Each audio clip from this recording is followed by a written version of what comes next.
morning on this fine Liverpool January day. I'm delighted to welcome you to this session of Liverpool Responds, which is the University of Liverpool series bringing together university and city regional colleagues to reflect on the challenges facing the city region during COVID-19. Our theme today is what kind of life after COVID and who cares? I'm Michael Parkinson and I'm chairing this event on behalf of the Heseltine Institute, but I'm also doing it on behalf of our partners, the Metropolitan Cathedral and Liverpool Cathedral. And I especially therefore want to thank Dean Tony O'Brien and Dean Sue Jones from the cathedrals for their work on this. Indeed, Dean Sue saw the angel in the marble and initiated this. This is a really important day. It's a really important topic, obviously. We have some really important contributors, that goes without saying. But actually, this is a really important, huge audience. We have today over 400 people from all sectors of Liverpool life and beyond. It is the largest event on civic engagement that I've ever done on behalf of the university in the past 7 years. This has struck a chord or touched a nerve. I think it's testimony to the impact the pandemic has had on so many people, places, communities, institutions and businesses. None of us remains unaffected by this, personally or professionally. We all struggle with huge material, emotional, psychological pressures, especially those who for almost a year now have been on the various front lines of this crisis. We're all trying to make sense of the tragedy, what has happened, how and why, and we're all trying to make sense of what it means for our individual and collective futures. So I've got 4 questions about this event today, very technical: what, why, how and who. The what. We want to broaden this debate beyond the economic issues, which are important, to wider social, health, institutional issues, and indeed to the underlying moral, spiritual, existential issues. In particular, this is why I'm so glad that our church leaders and cathedrals are so involved in this crisis. Many of us will remember the church leaders, Archbishop Gerald and David Shepherd, were crucial during the city's last great crisis of the 80s, when we were better together. And I'm delighted that the cathedrals and the bishops are playing such an important part today. The questions we've asked: what kind of life do you want after COVID? What has the pandemic done to relationships and connections individually and institutionally?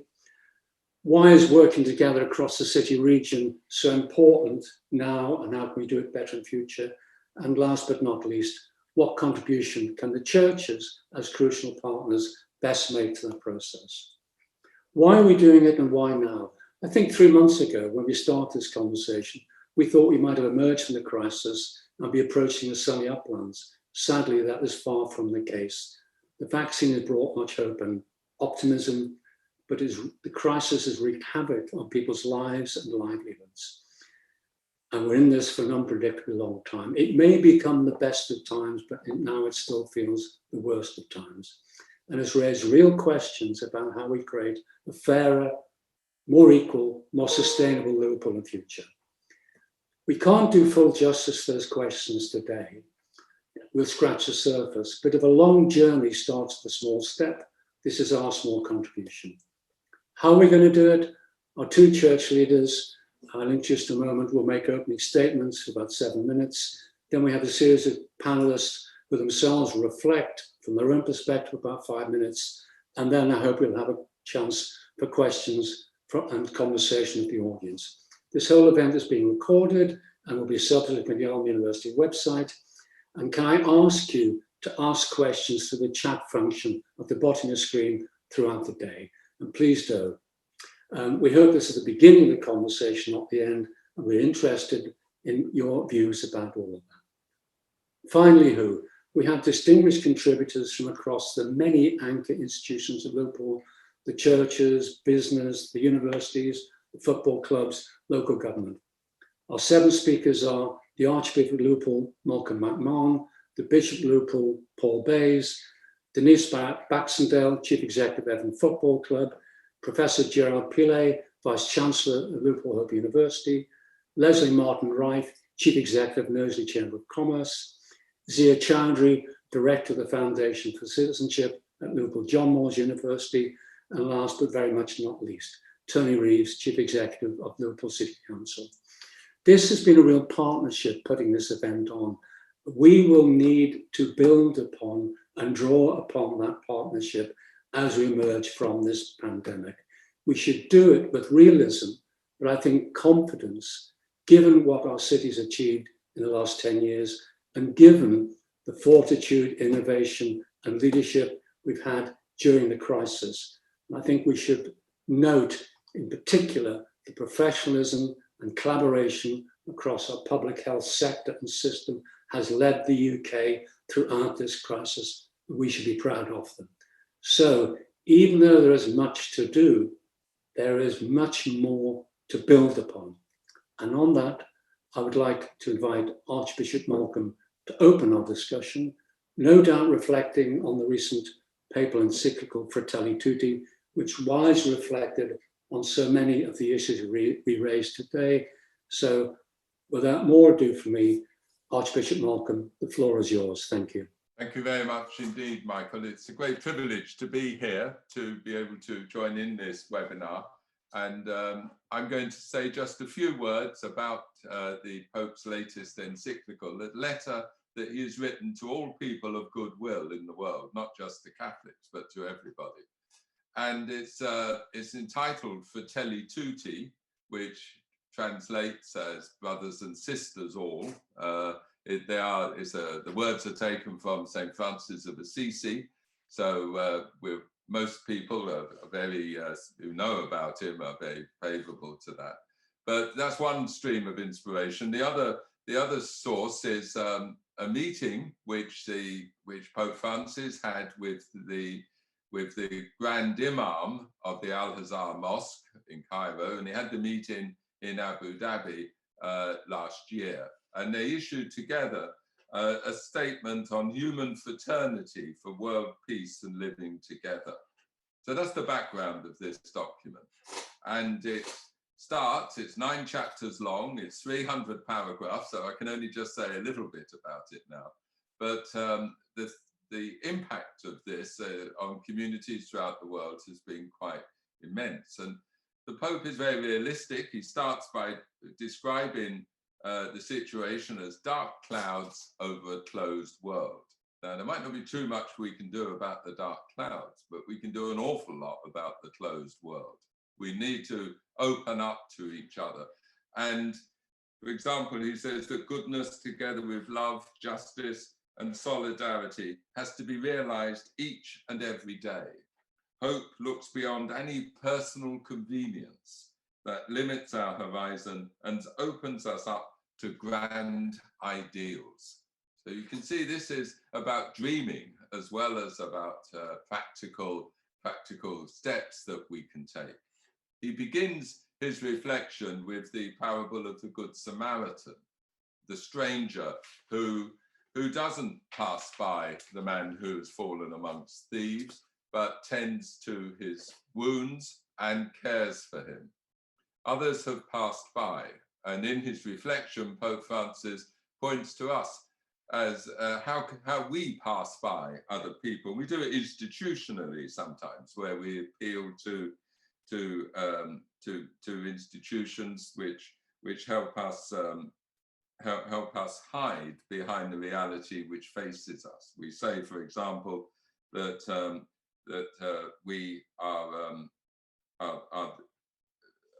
are saying these things always just happen. You always have poor people. You always have people who are disadvantaged, and there's not much we can do about it. Kind of determinism or fatalism is used to justify our actions.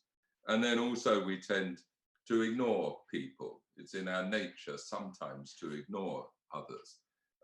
We're so defensive of ourselves, and we allow social exclusion, and we're witnesses to social and political apathy at times, being over self-protective. But what the Pope points to is the stranger on the road. And he says that deep within him, there is a human compassion that reaches out to this person.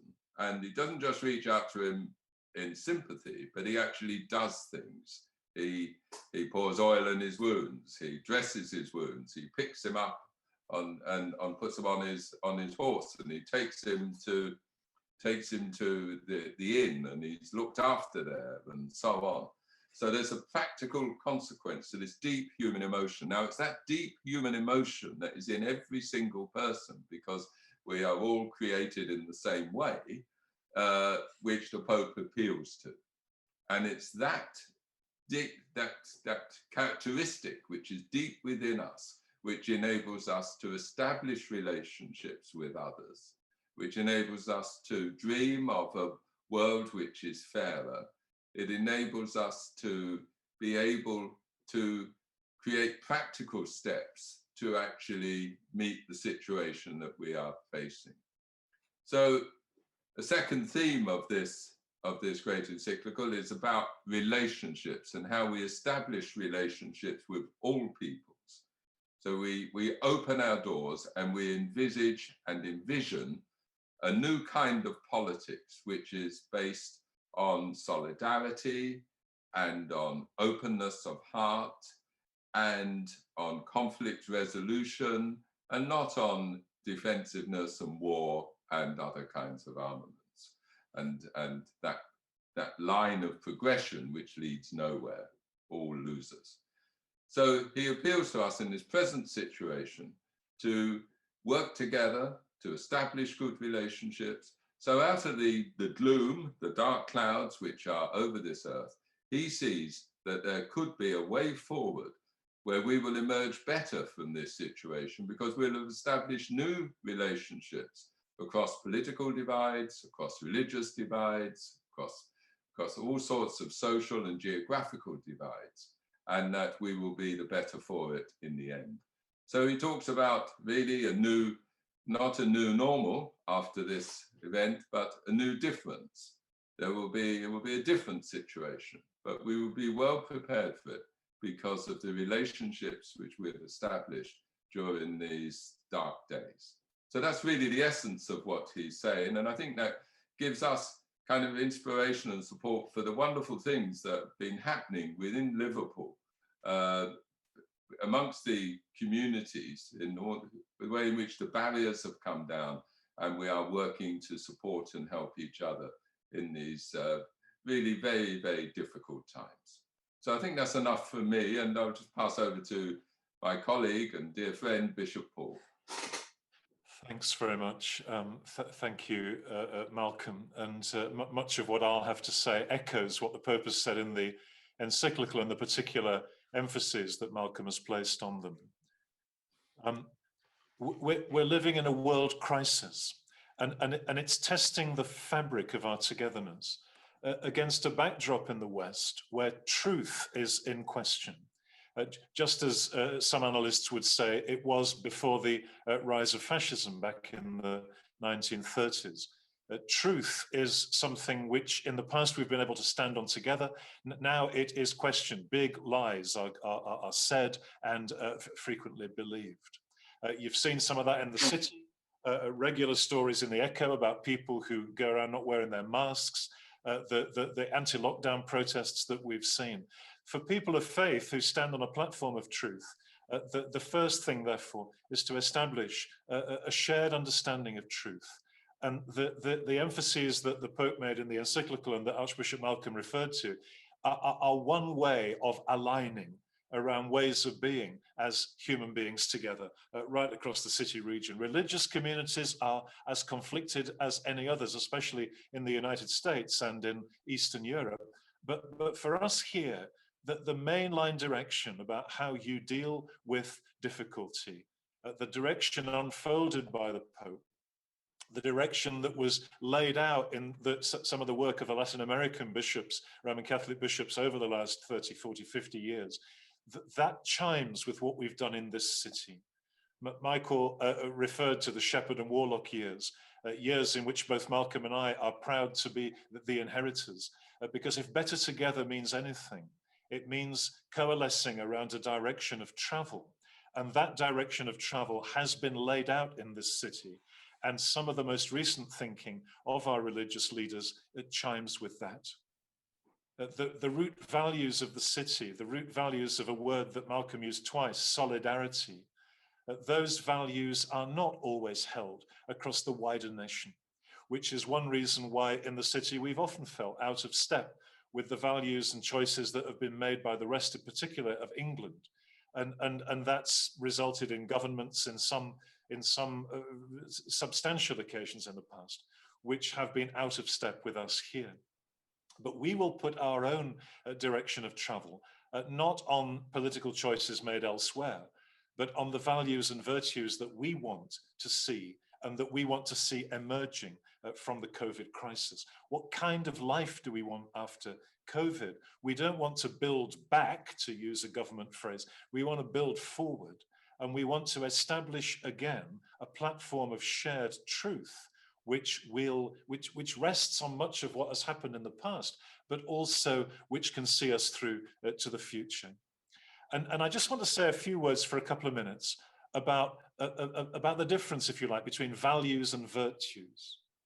Values, a lot is said about Christian values. If you go to any faith school, you will see usually on the wall a whole bunch of values, abstract nouns, that mean a lot, but that don't necessarily have real impact in the real world. And what I'm saying now chimes exactly with what Malcolm just said a few minutes ago. Values are abstract, but virtues are visible. And the late cultural critic Mark Fisher, in an article in the New Statesman just this week, he said, we do need hope, as Michael said at the beginning. We need hope, but that's not all we need. What we really need to get things done, he said, Fisher said, is confidence and the capacity to act. So the question for me as a leader of faith is, how do we build confidence, not only in the faith communities, but across this city region, so that we can act with confidence and that our actions can be distinctive? And so the practicalities of faith are based on virtue. This in a country where abstract ideas are foisted on us, sometimes by our political leaders, as ways of marginalizing communities of faith. So colleagues will forgive me if I quote Jacob Rees-Mogg on food banks. You may have heard him say this. I'm quoting, to have charitable support given by people voluntarily to support their fellow citizens, he said, I think it's rather uplifting. And it shows what a good, compassionate country we are. No wonder our fish are so happy as they swim around such a country. No, if you want the churches to act as the welfare state, then you should reinstate tithing so we can do it on a proper budget. Or even better, you should tithe our incomes in tax so you can do it properly yourselves. Feeding the poor in food banks and advocating for justice, these things are virtues, not an uplifting icing of the cake of the way things are. I say that to a city region and to colleagues here who for decades have set themselves on a path to build the common good. In the past, I've advocated myself for involvement in the mass testing program and now in the vaccination program, not because I'm a puppet of the health secretary or an uplifting contributor to an unjust society, but because I believe in the sanctity of human life and because I want to see that sanctity honored in the public square. Today, for people of faith, is St. Thomas Aquinas Day, a great Dominican, just like my colleague Malcolm. And a third Dominican that I just want to quote as I come to an end of my time is the late Herbert McCabe, who wrote about virtues as things that affect our hearts. So he said, how do we exercise the virtue of justice? And he answered himself, we do it by obeying the law and upholding the common good in a just society. We do it by seeking to change an unjust society. What is courage, he said? Courage is the disposition of our feelings of aggression. Some of us have feelings of strength. We don't just chew ourselves up with them.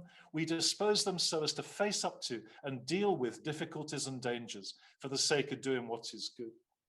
And then that great virtue, temperance. What is temperance? It's not giving up drink. It's a disposition of our sensual desires that enables us to build and behave well in the face of what's pleasurable and attractive. Here's a vision of us as human beings who have feelings and desires and strengths, but we contribute them to the common good. That's what it means to be better together. In a post-truth world, it helps to agree what goodness looks like, what it is when it's visible. And I believe that the contribution of the faith communities is to speak of these virtues and to enact them, so that we can see, together with all people of goodwill, what it means to make a difference in this region. There's an inward journey and an outward journey. Here in our diocese of Liverpool, the Anglican diocese, we talk about a rule of life, the inward journey where we pray and read and learn together, the outward journey where we speak out and serve and give of our lives together. People of faith seek to do that by disposing ourselves with anger or desire or whatever, not by using that to chew up the truth, but by speaking out together for the common good. And we make a difference on the street so as to re-establish the public square as a place where people care. I look forward to working with all people of goodwill on that venture. Thank you very much. Bishop Paul and Archbishop Malcolm, two brilliant introductions. Tough, dreaming, vision, avoiding fatalism, shared truth, solidarity, building forward, and virtuous action. I think that's a really terrific set of issues for us to get into. And so I'm going to ask all of my colleague panelists now if they would turn on their microphones so we can all see the panel who are behind us. So yes. So the audience can see what a distinguished collection of colleagues we have. This is fantastic. And I'm reminding them they're now on screen and will be observed by the audience throughout. So always act in the most appropriate fashion possible. Okay, wonderful openings from Archbishop and Bishop Paul, Archbishop Malcolm, Bishop Paul. And with that, I can ask Denise Barrett-Baxendale, who's Chief Executive of Everton Football Club, who apart from being a major economic driver of the city, have done hugely significant work in North Liverpool, but in Everton and the community, and I think again are a national leader. Denise, can you give us your thoughts on after COVID-19, what kind of life, who cares? Thank you. Thank you, Michael, and thank you for those wonderful, uplifting introductory speeches. I think for me, it's about people ahead of profit as we move ahead, getting major organisations to realise their responsibilities and for us all to act accordingly and most importantly together. I want a society that's accepting and supportive of the crisis we will see and we are seeing at the moment in mental health. A society based on equality and a chance for us now to come out after this period of reflection and address some of those real issues that we know about in terms of the educational, health and economic inequalities that we know exist and have been highlighted through the pandemic, both locally and nationally, based all around the levelling up agenda. But for me, Michael, life, what do I want after COVID? I want leaders like myself and the people on the panel with us today to continue to feel proud of how we've performed throughout this period. I, at Everton, have never been prouder of my staff, of the fans, of our community. We have responded accordingly throughout of this, which has been a really difficult period of time for all of us. But we've learned a lot and we have a lot of opportunity ahead of us. So we must really continue to focus on the great things that have happened during this pandemic and ensure that we have a resurgence and take them forward and not revert to the periods that we had previous to this crisis. In terms of what the pandemic has done to relationships and connections, I think it really has underlined our undeniable need to belong or to be close to family, whatever family means to you, whether that's relatives or an employer, a church, a sporting team in my instance, or even just joining other like-minded people at a festival. We've seen the devastation of isolation. So I think the pandemic is a sort of dynamic example of the importance and strength of community, focusing us to act as a family and support each other to overcome these challenges. And we have seen fantastic examples of that. From my own perspective, Everton in the community, we were able to mobilise what we call the Blue Family Campaign just 6 days after the club sites closed and support thousands of vulnerable people across Liverpool. Every member of my team has shown incredible commitment to the club ethos and value systems, and we're living and breathing that every day, just making sure we continue with that connection and support those people who need us in the wider community. I think we've also had more meaningful communication with our supporters, and that's not just about the normal communication we would have in terms of Premier League football and the fitness of our players, but it's really helped us to play a role in some key messages, key public health messages, working with Liverpool City Council and also working with Public Health England. So I think relationships have grown stronger. They're things I want us to continue to embrace.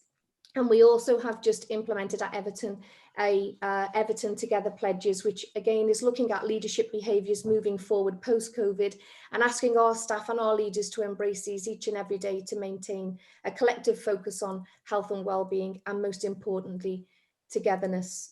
So that togetherness for me, I think, also points in terms of how we continue to work collectively together in the future, and private and public sectors working together to realise their long-term goals and affect real change in our city region. And again, from my perspective, we have some magnificent opportunities on the horizon: our new stadium, the Goodison Legacy project, and Everton Minds project around people living with dementia. And I think we all need to use our strengths as leaders and realise and develop the expertise and talent across our regions. In terms of the contribution of the churches, in 2016, I was invited to take part in a project with the Vatican, and it was looking at sport at the service of humanity and looking at the global impact that we can have together. And what I would share is that there were 6 priorities identified by the Pope at that time of how we should be leading sport at the service of humanity. And I have used these as guiding principles through the pandemic, and it's something that I think the church has been there and provides that sort of pivotal positioning and also guidance. And this is how I'd like us to continue to lead and to come out of COVID. And that is working in line with the papal vision around compassion, respect, love, enlightenment, balance, which I think a lot of us lost sight of, and most importantly, joy. So I do think there's a big role for churches to play with large organisations like myself to ensure that we have that period of reflection, but we maintain the hope. Thank you, Michael. Denise, that was absolutely brilliant. Thank you so much. A huge amount in that, both in terms of what Everton have done, are doing, will do, and some wider messages of how we sustain the relationships and good work which we have done in the crisis after that's all over. And I've no doubt we'll come back to that. So many thanks for that. And of course, ending with those great values from the Vatican. Fantastic. Marvellous. And without more ado, can I ask Professor Gerald Pillay, the Vice-Chancellor of Liverpool Hope University, to make his contribution. Gerald, the floor is yours. Thank you. Thank you very much. Thank you very much. And what a joy it is to be part of this important discussion in our city. And I speak to you as a proud member of Liverpool. The lesson of the pandemic is simply put in this way, and that is that the virus is no respecter of persons. It doesn't respect anyone's status, wealth, or importance. So Prince Charles, the Prime Minister, President Macron, or President Trump, and ordinary folk going about their daily duties all get infected. It teaches that if one person is ill, thousands could be infected. And none of us can be assured of our well-being if any of us are infected. And so we are inextricably in solidarity with our neighbors, whether we realize it or not. But isn't that what the holy books have been saying for centuries? That we are our brothers and sisters' keeper, that we are one body, and if the tiniest part is injured, then the whole body suffers. Colleagues, we've been raised on a diet of untruths for such a long time that it is hard to change people's minds.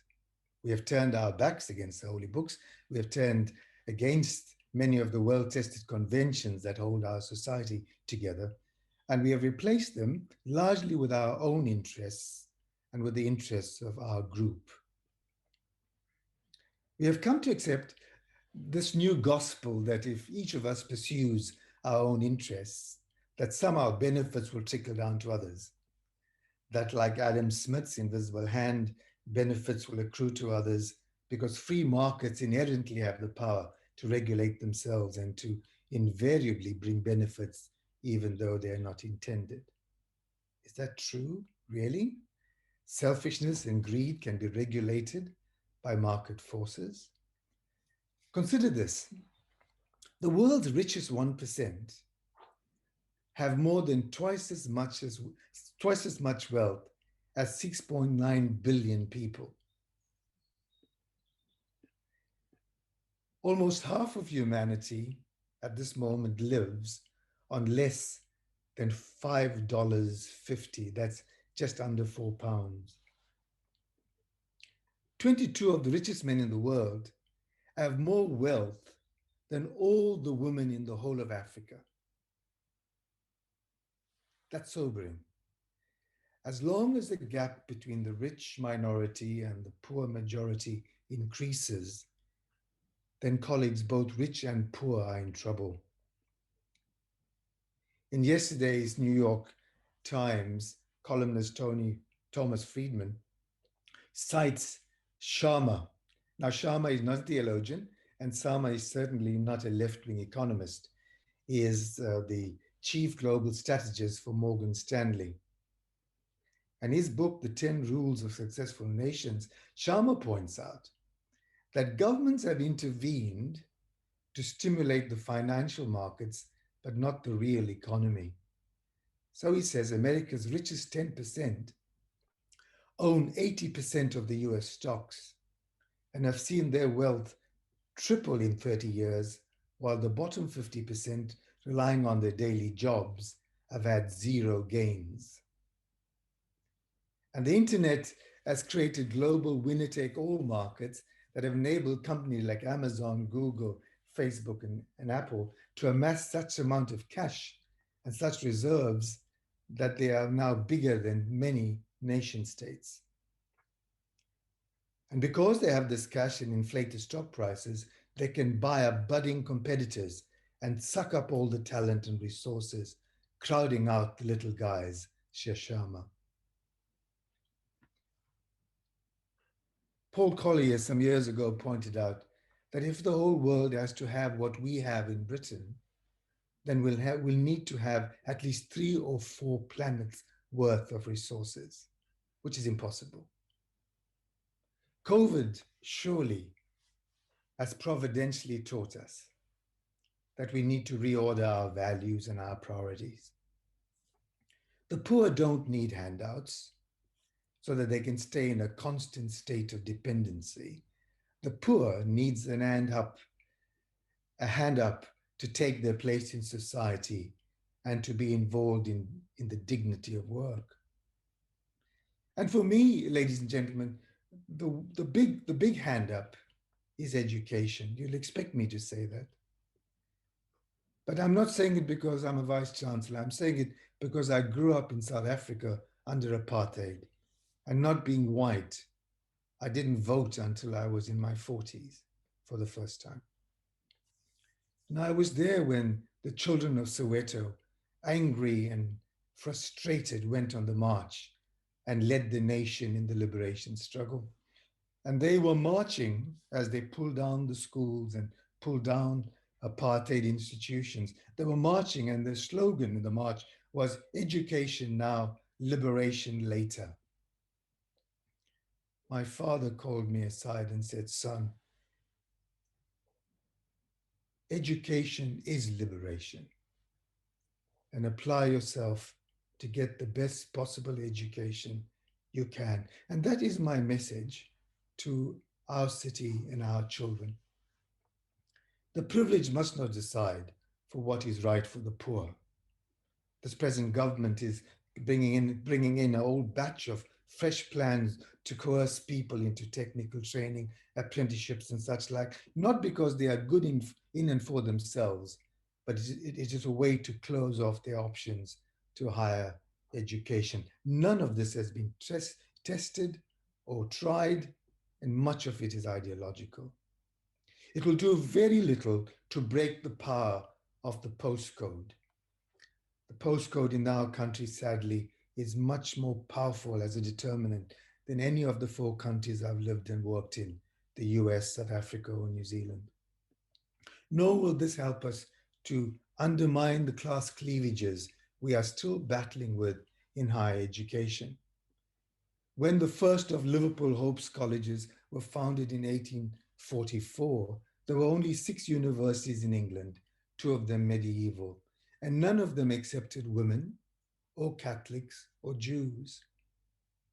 And after all these decades, we are still battling with access problems, inclusion problems. But all of this brings us full circle to what we've heard from our bishop and our Archbishop just now. For life after COVID, we need to heed the lessons we learned from this terrible pestilence. And that is, we are our brothers and sisters' keeper. That none of us is safe if some of us carry the virus. And similarly, none of us can sleep easily if there are so many people living in poverty and in such dire circumstances. And I'm afraid, ladies and gentlemen, we can't distance ourselves, socially distance ourselves from that problem, nor can we wear a mask against it.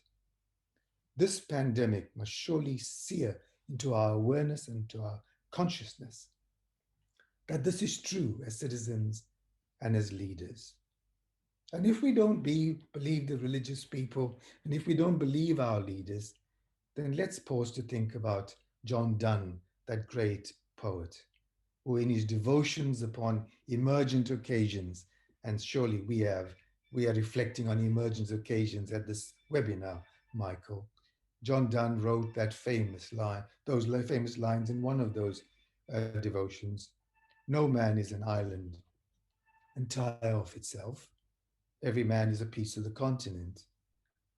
And any man's death diminishes me. Remember that when we hear the statistics every day of how many hundreds or thousands die. Every man's death diminishes me because I am involved in mankind. And therefore never send to know for whom the bell tolls. The bell, it tolls for thee. And colleagues and friends in Liverpool, we have a great mission and there's a great opportunity. Thank you. Gerald, that was brilliant and moving, and thank you for John Donne. Wonderful. Can I ask Lesley Martin-Wright to reflect as well, please? Thank you very much indeed, Michael, and good morning, everyone. I'm going to start this morning with a phrase. Are we nearly there yet? How often have we actually heard this as we head off on our car journeys, which may be a thing of the past now, with our own children sitting in the back seat? But for me, this phrase typifies the question for the collective journey that we started nearly 12 months ago. What kind of life do we want after this COVID journey? That's the question that's been posed. And as we've heard already this morning, do we want to go back to the normal that existed before the pandemic? Is today, indeed, can today be the start of the journey that will help us to map out and agree what our new normal is? Or as the Archbishop has said this morning, not a new normal, but a new difference. How can we achieve this? Or do we just simply sit back and wait to see what happens? My mother is 84 and she lives in Newcastle upon Tyne. And of course, our method of communication is now by phone and Zoom. And she often relates her experiences today with her childhood growing up in a war and of course in post-war Britain. And essentially it was then survival and restrictions. And for us today, for many of us today, COVID has resulted in enforced limitations of our liberty, of some form of hibernation, of having to remove yourself from family, friends, and indeed society. There are many who are struggling with financial insecurity at this moment in time, entrenched in deprivation. And there is a widening gap between those who have and those who have not. Last week, we reached a huge and tragic milestone. Those that have lost their lives to COVID and the ripples of this heartbreaking statistic will remain with us for years. And as other speakers have reflected, our children, our young people, are facing huge challenges with education, their education attainment, and future job prospects. Since March last year, my team has been dealing with literally thousands of calls from businesses, companies in trouble, owners in distress. Business support has become much more akin to actually running a military field hospital, where we are triaging people and companies in difficulties. So I actually don't want to sound flippant here when I say this, but also throughout these troubling times, I have seen, experienced and heard some incredible acts of kindness, philanthropy, and community cohesion, of positive acts of compassion, stoicism, and resilience. I've missed the Sunday services at St. Nick's, the parish church of Liverpool, the sharing of communion, of being a church. And I've missed the coffee and the chat after the services, and even, dare I say it, the glass of wine after evensong, because we are, after all, social animals and thrive in the company of others. Therefore, I believe that this time of crisis, places where people can come together, such as places of worship, and that could be in a virtual setting, this could be harnessed to help build trust and hope, to counter fear, and develop strength in our communities. Churches, places of worship are here to help build mental and spiritual resilience. So could COVID be the renaissance, the driver of change? Similar to the birth of the NHS after World War II, we would be in a much darker and worse predicament. And of course, many owe their lives to the dedication of our NHS frontline workers. So can the church today take that leading role, to be in that distinctive space, to drive forward community well-being and togetherness?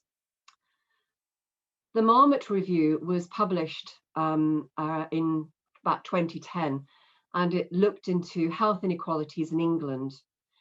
It proposed an evidence-based strategy to address the social determinants of health, the conditions in which people are born, grow, live, work, and age, and which can all lead to health inequalities.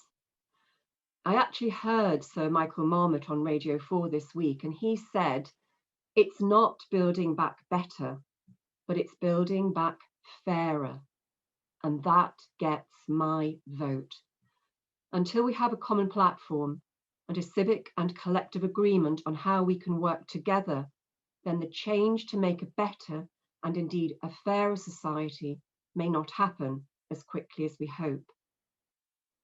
As the vaccine rollout provides more confidence and a new reality emerges, there are some very clear dynamics that gives me hope that the city region has the resilience and flexibility to react.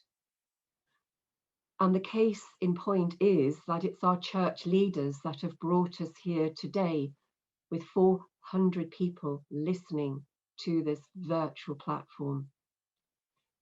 In his virtual sermon last Sunday, the rector of Liverpool said, "Take away the comfort and familiarity of everything that we cling to.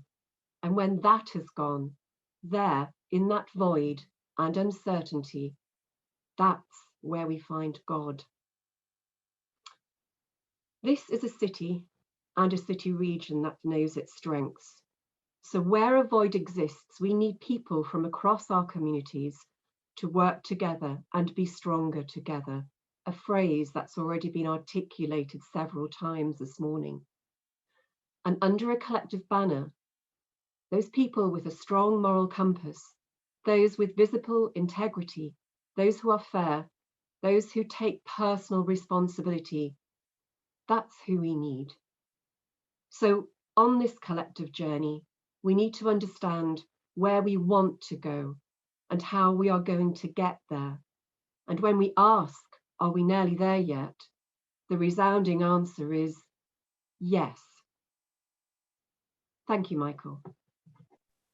Brilliant. Where do we want to go? How are we going to get there? I think two of the crucial issues throughout this conversation, and will we know when we get there? Wonderful, thank you. And immediately over to Sir Chaudhry, Director of the Foundation for Citizenship at Liverpool John Moores University, who's written extensively about Islam and Muslim and the different threads of this conversation. Zia, please. Thank you, Michael. As you can imagine, it's a very tall order to follow such a panel of experts, but a good rule of thumb is to stick to what you know. And those of you who know me know that what little wisdom I may claim to possess usually comes from the Godfather movies.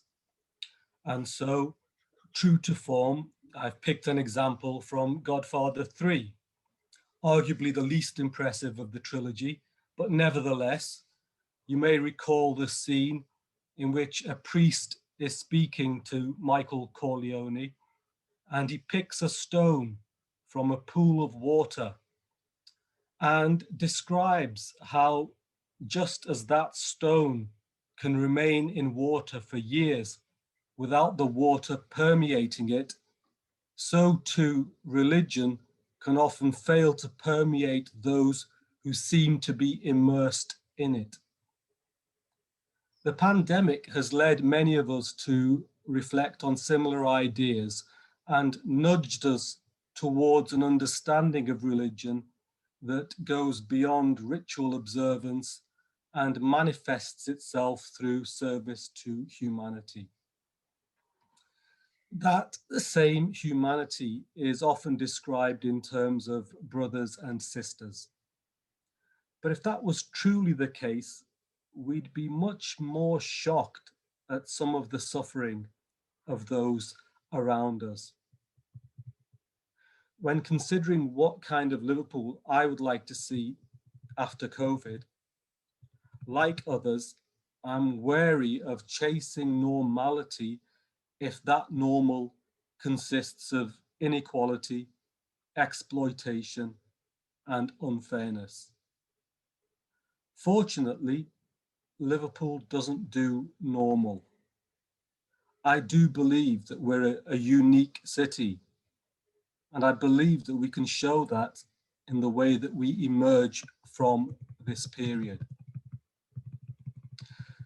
As a society, over the last few years, we've made enormous strides as regards equal treatment, certainly in relation to gender, sexuality, disability, but not with race. If anything, those who are offended by the idea that there is much more work to be done in seeking racial equality are the ones gaining traction.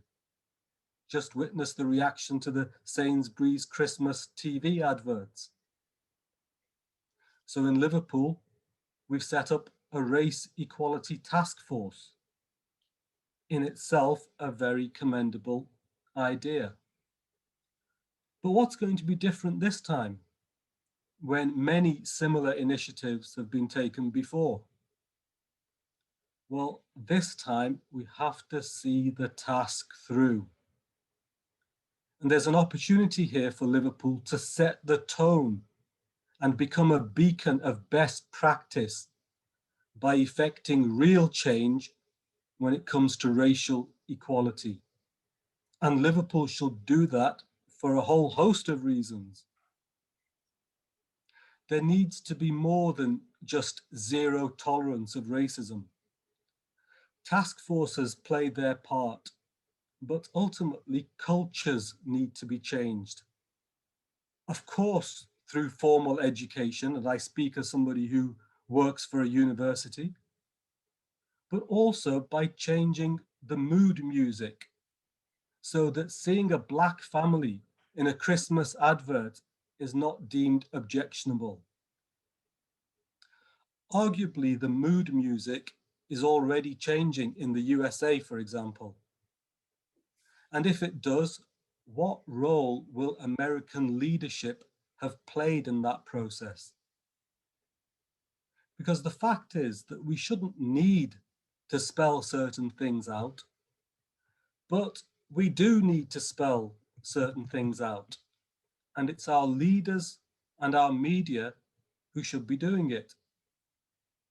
We need to highlight the achievements of those who look different. We need to highlight who's been on the front lines during the pandemic and suffering disproportionately because of it. That's how you start to change the mood music. That's how you live like brothers and sisters and show that your religion or values have permeated through. And it's that Liverpool, not a normal one, that I would like to see post-COVID. Thank you. Brilliant. Yeah, many thanks for that. Wonderful metaphor from The Godfather about a real challenge about racial equality, understanding who paid the price, and that we will indeed act to do something about it. So huge, huge issues being placed on the table here. I'm delighted I'm now able to introduce Tony Reeves, because obviously he knows he's got all the answers as Chief Executive of Liverpool City Council. But honestly, Tony, you have been at the forefront of leading, and leading is a big word, the way the City Council and the city more generally has responded during this pandemic, and more widely, but during this pandemic. So delighted you're with us, and you're last but very much not least. So can we please have your reflections on the issues raised? The floor's yours. Thank you. Thanks very much, Michael. I think the first thing to say that I've learned this morning is I'm going to change my name and make sure my surname starts with an A, so that I don't have to go last with such a great panel in future.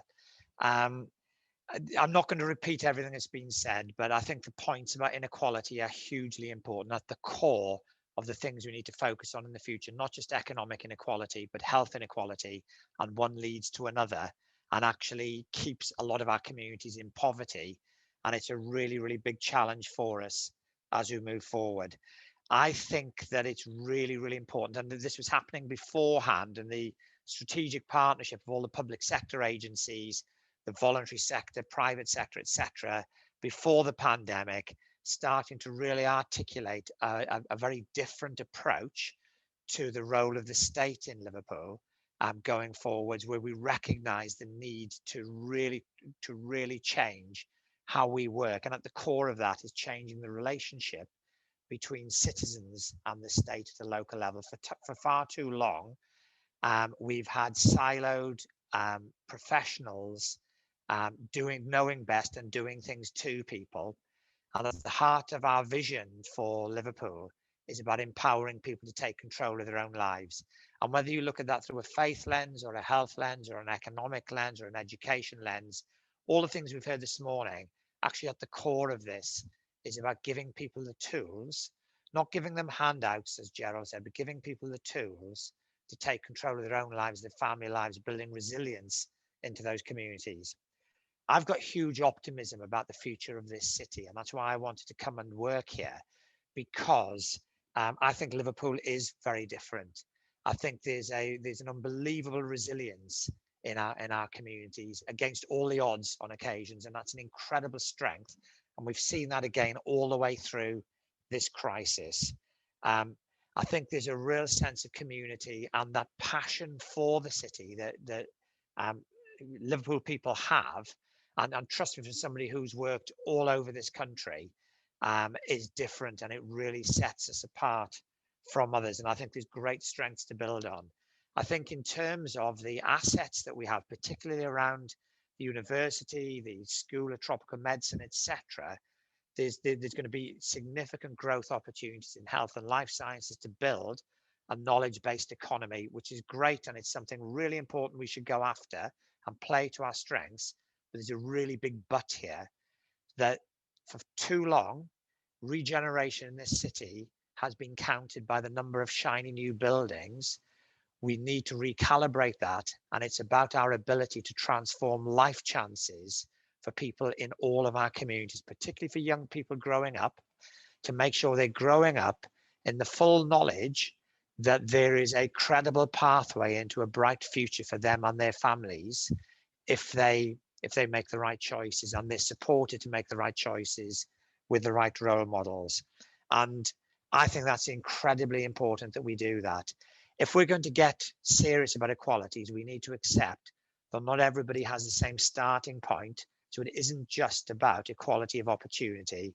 We have to focus on outcomes, and we have to be prepared to take bold action to remove barriers to enable people to succeed from all of our communities. And that's the test of where we move forward. And then I know time is short, so the final thing I'm going to say is about the leadership in the city. And I think I've seen some unbelievable leadership throughout this crisis. And there are various other aspects of leadership, let's be brutally honest, that are under the spotlight at the present time. And I'm not going to go into that. It would be inappropriate for me to do so. But I'm really clear that one of the lessons to be learned from this is that we need to put our values at the heart of our leadership moving forwards, that we need to demonstrate real integrity and transparency for how things are done, to build public confidence in the institutions in the city and maintain public confidence in the institutions in the city. And it is not good enough for leaders, and I absolutely include myself in this, to demand respect because of their positions. It's about earning respect because of the values that you live and the contribution you make to our great city. And for me, that's a really, really important message coming through the whole crisis as well. Put all of that together with everything that's been said this morning, with the talent and passion in this city that sets us apart. And I think Liverpool's got a really, really positive future. Thank you. Tony, that was absolutely brilliant. Not only in terms of the ambition, but also in terms of the honesty about some of our leadership issues. I know they would have been raised, and I think in a grown-up city, we can raise those questions. This is absolutely wonderful. I thought the quality of the contributions to this conversation is marvellous. Very important, very biting, very challenging intellectually, socially. We've identified lots of optimism, lots of challenges.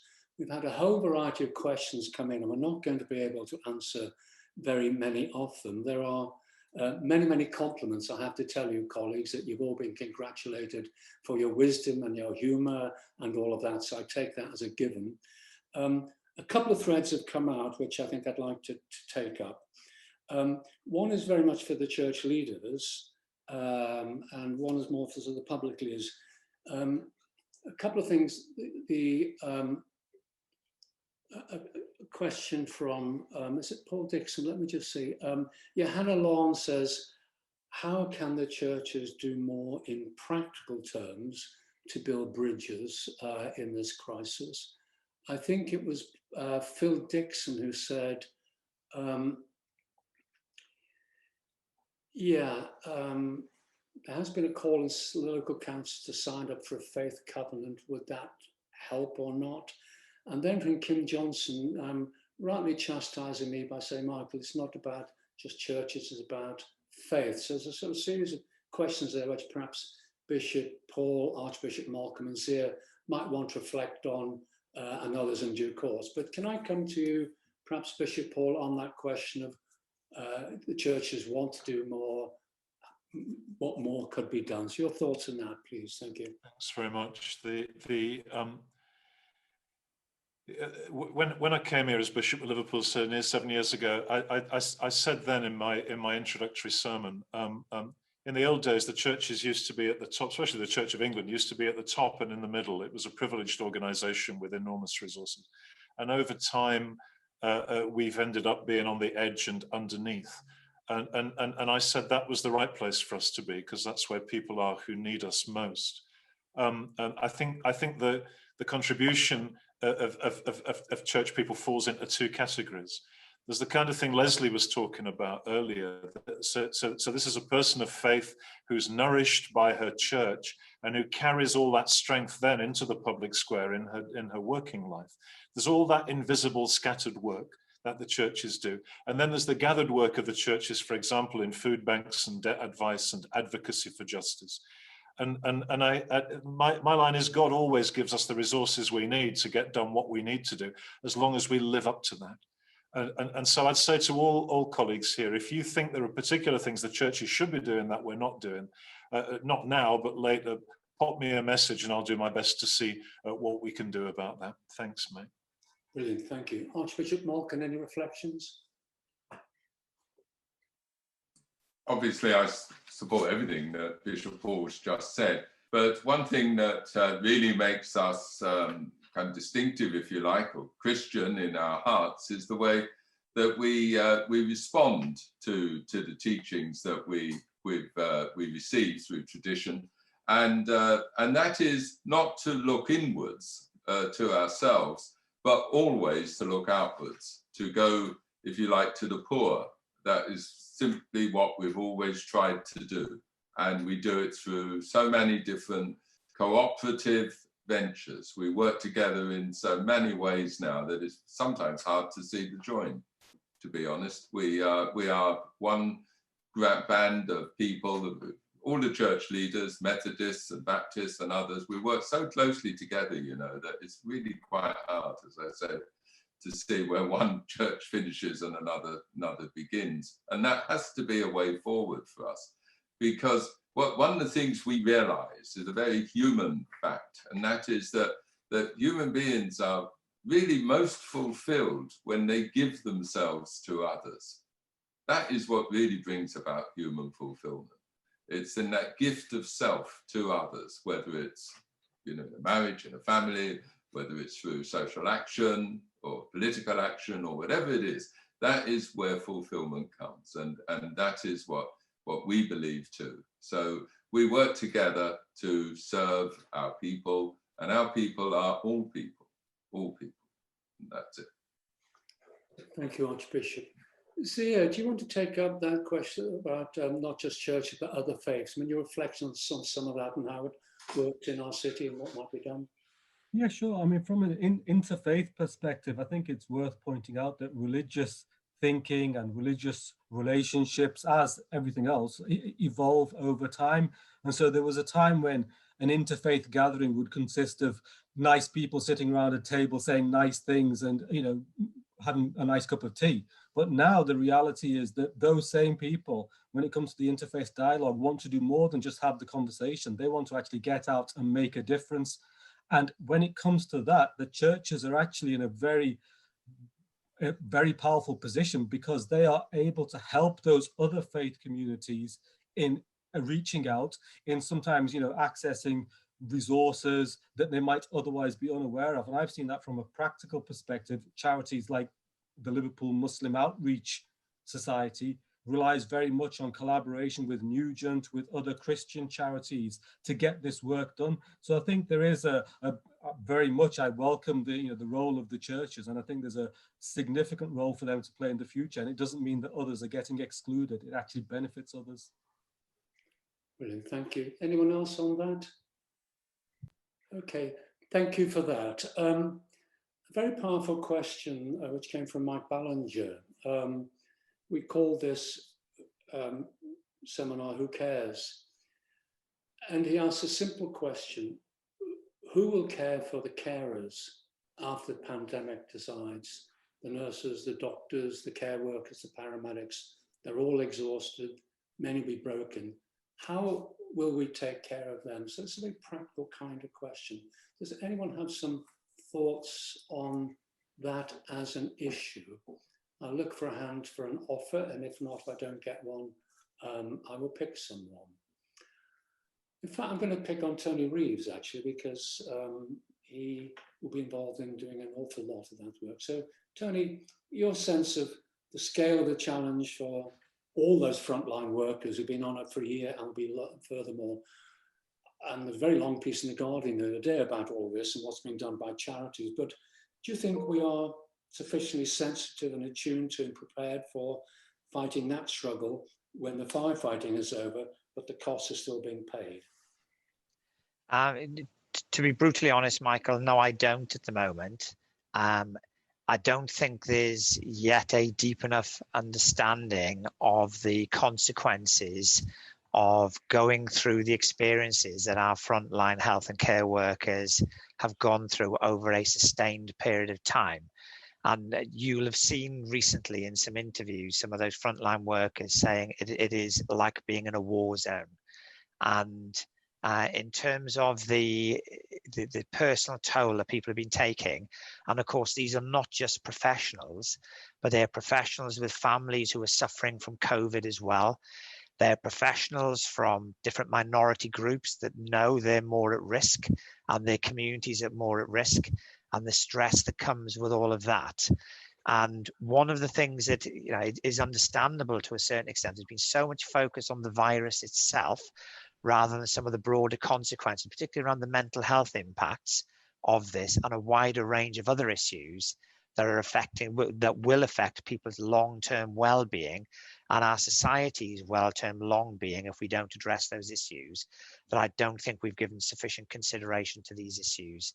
And it's not a question of deciding what is needed and going and doing it to those people, but it is about making sure that there's proper engagement with frontline workers to work out what support is going to be required to get them through a very, very difficult period where I suspect we will see lots of PTSD, etc., from those people. And at the start of the crisis, we were all clapping on I can't remember if it was a Tuesday night or a Thursday night, and that's great. But actually, as a society, and I suspect this applies right across the world as well, we absolutely owe it to those people who have put their lives on the line day in, day out, to support our country through this incredibly difficult time, to make sure they have a successful exit from this crisis. And actually, I don't think we can judge our country's exit from this crisis as a success unless we get that right. There's lots of other things we need to do, of course, as well, because it isn't just about frontline workers, but there's a real responsibility on all of us to get this right. And dare I say it, to hold our politicians' feet to the fire, to make sure that nobody takes their eye off the ball, because this is going to be a long-term piece of work to do to get the right outcomes for all these people who have sacrificed a huge amount over this period. Thank you for that. I wasn't going to say it, but on a personal level, we have a mentally handicapped son of 46 who suffered almost a total mental collapse during this crisis. And he and we are struggling with this daily and nightly. I'm a psychiatrist, so if well-protected people like us are struggling, God knows like for others. Denise, you've done a lot personally and institutionally, so some reflections on that, please. Thank you. Yeah, Michael, thank you. I was going to say, obviously, this is a personal response in respect of the work at Everton, but we were delighted to receive planning permission a couple of months ago to set up a centre called the People's Place, which will be just outside of Goodison Park as part of our community campus. And that centre will focus specifically on mental health. It will be there for, it was developed for sort of ex-servicemen actually in the PTSD condition, and also for the growth we were seeing within young people who were addressing the charity with the request for support from low-level anxiety right up to those at risk sadly of taking their own lives. So we will have this facility. We're driving forward positively to have this facility made available. We will work very closely with the clinical commissioning groups, the local hospitals, the healthcare services, to make sure those frontline staff are not forgotten and that there is a personalised programme for them, because Everton does care. And we will continue to have this provision and develop programmes that are appropriate and relevant. And as Tony said, and yourself there, Michael, not only for the frontline staff, but for those people who are normally carers within the home, who've had no support during this period, who are absolutely, totally and utterly exhausted. They have no respite, they have no place to turn. So we should be very proud in the city in the next few months when we're able to get that building underway, the construction underway, and have a flagship centre which has the pavement power for people to just walk straight through the door, come to their football club or come to a centre that they know in Goodison Park and get the support that they require. So Everton does care, and we're very proud to be able to open this centre, and would be very open to any suggestions in terms of the personalisation of programmes. Brilliant, thank you. And that is, as I said, the achievement of the football club is legendary. Before the crisis, just been marvellous stuff. We are nearing the end of this session, sadly, and the final words will go to the Bishop and Archbishop, but I just want other colleagues to reflect on one final question which keeps coming up. It's in my mind. It's a large question. I want a one-line answer. I think we've talked honestly about the challenges we faced. I think we've talked honestly about the resources we have and the resilience we have. Tony's talked about leadership. Just a question, do we have the right relationships and processes and institutional connections to work on this together in future? Do we have that partnership yet robust enough and right enough? Just a question across the piece. I'll come to Lesley first, then Zia, and then Gerald, and one final word from Tony. This is just a one-liner on what, if anything, more needs to be done to make sure that we can go beyond this very helpful, interesting Zoom seminar to action, because I think that's what's come through a lot of the conversation. So Lesley first, please. I think Liverpool and the city region is actually very well connected, and I see that in my role both from the private sector. We've got some great relationships that we've built over the last few years. But I think what we actually need, my call to action, I suppose, is having a proper route map, because I think what's happened is there is this integrated approach, but I don't think, picking up on Zia's point, I don't think that the ripples are coming out from that pebble. So I think there needs to be some of a dynamic change to formalize that route map so people can see where they fit within a solutions-based outcome delivery. And so no one is left behind. That's my view. That's a brilliant one-line answer. And Zia, you've been mentioning dispatches, so over to you on that. I think that we're heading in the right direction. I think that for the first time in a long time, we've got a level of respect for this region that certainly when I was growing up here, we just didn't seem to have. And I think it's that respect that we need to build on and complete the process of changing the narrative about this region. Brilliant. Thank you. Gerald Pillay, I must say, Professor Pillay, you've got a huge fan club here in terms of congratulating on your contribution earlier, but that won't let me stop you. One sentence, please, on have we got our act together yet? Unmute, Gerald. Michael, I think we, unfortunately, to be utterly honest, the default settings of institutions are normally at self-interest, and a culture that encourages competition actually affirms that kind of inward-lookingness. What we need to do is to make the default setting not the institutional self-interest, but the public good. And that requires a seismic change of attitude. And in place of competition, we should be collaborating and pooling resources. And that is what it means to be better together.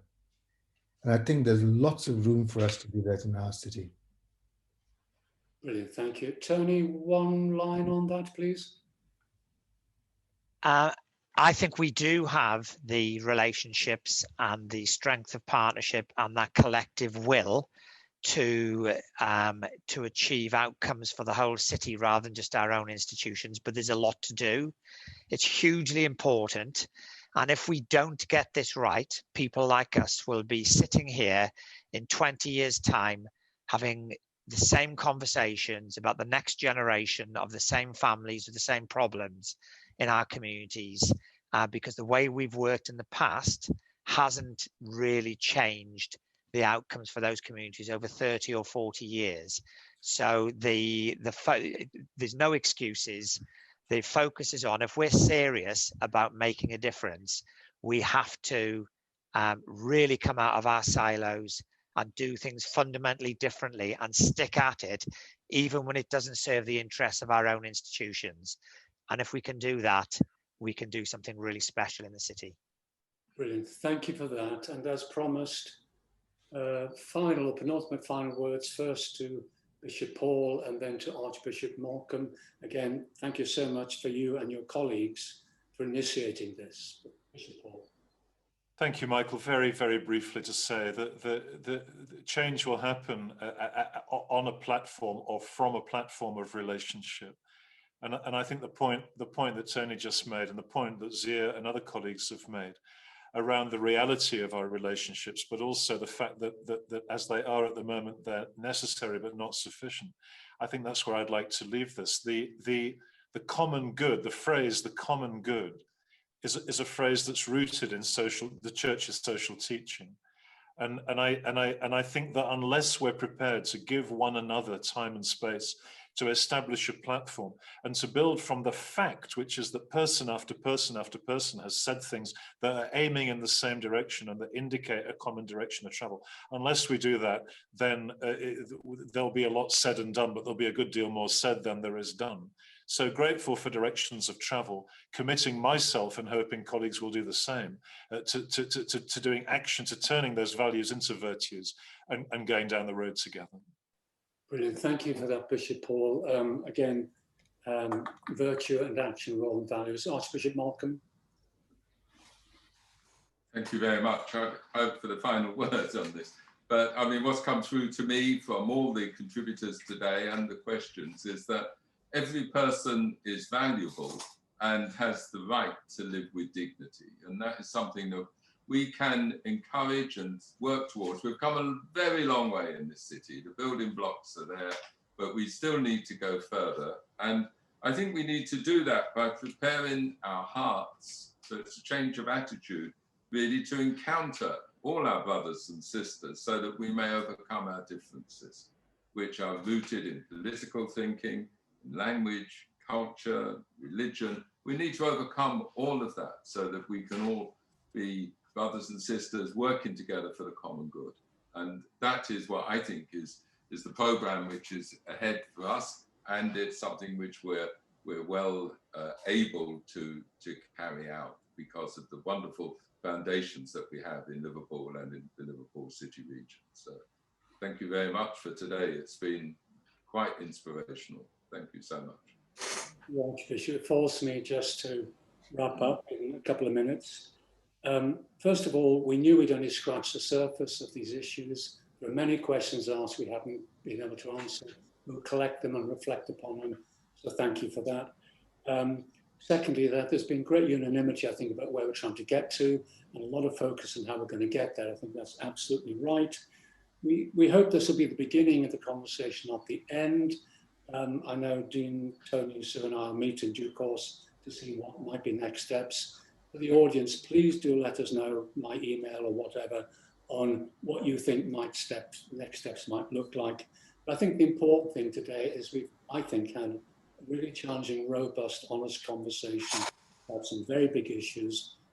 We haven't come up with 27 solutions, but I think we have actually, to take the Bishop's language, talked about virtues and actions and they will stay with us. So I think we've achieved that purpose today.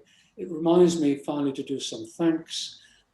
First of all, these events always take place and various men and women in suits and dresses appear, not recognized. There's a whole gang behind this. So for Sean Winston, Catherine Gibson, Michaela Richards and Jennifer Morgan, who are our team, many thanks. And also for Mike Hopkinson, Alan McManus and Steve Fallow doing the audiovisual, all behind the screens. Many, many thanks to you, to our speakers, all of whom have been absolutely brilliant and have also kept the time. They've given us a huge amount of time and stayed with us. So thank you for that. And finally, to the audience, I mean, brilliant, many questions, powerful questions. I know how many have stayed. We slightly run over time. We've now still got several hundred in the audience. So thank you for coming. Thank you for attending. The real sadness is one of the best things of the real conference. We can all give each other a hug or a kiss or shake a hand or have a drink. We can't do this. Zoom is good, but it's not that good. But can we all at least end by giving everyone in the room and on the panel a round of applause, please?